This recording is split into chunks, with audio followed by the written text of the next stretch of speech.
Bonjour tout le monde, aujourd'hui la peste d'Albert Camus. Bienvenue sur J'aime pas lire, la chaîne de celles et ceux qui n'aiment pas beaucoup lire et qui n'ont pas trop le temps pour des fiches de lecture longues et compliquées. J'aime pas lire, c'est la chaîne qu'il te faut, c'est la chaîne faite pour toi, pour te rendre service. À toi aussi de la faire vivre et exister.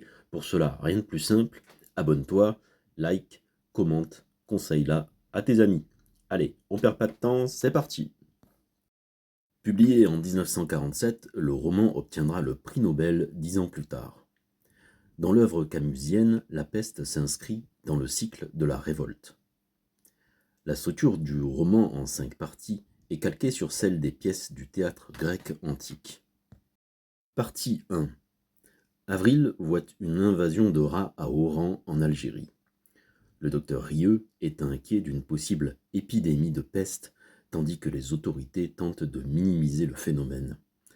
Quelques jours plus tard, les premiers décès les obligent à instaurer un couvre-feu et à verrouiller la ville.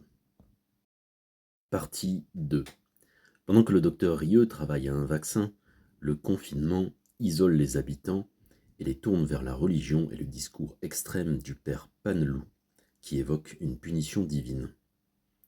Raymond Rambert, journaliste parisien, tente de forcer le blocus pour rejoindre sa famille. Il demande à Cottard, un individu peu recommandable, de l'aider. Partie 3. Le nombre de décès ne cesse d'augmenter durant l'été. Les pillages et les tentatives de fuite obligent les autorités à durcir les mesures. Des citoyens sont abattus. Cottard prospère avec le marché noir tandis que Rambert décide de rester pour se rendre utile. Partie 4. À l'automne, la maladie fait des ravages. Rieux perd espoir. Le père Paneloux revoit son discours culpabilisant et exhorte les habitants à la solidarité, avant de succomber à son tour. Partie 5.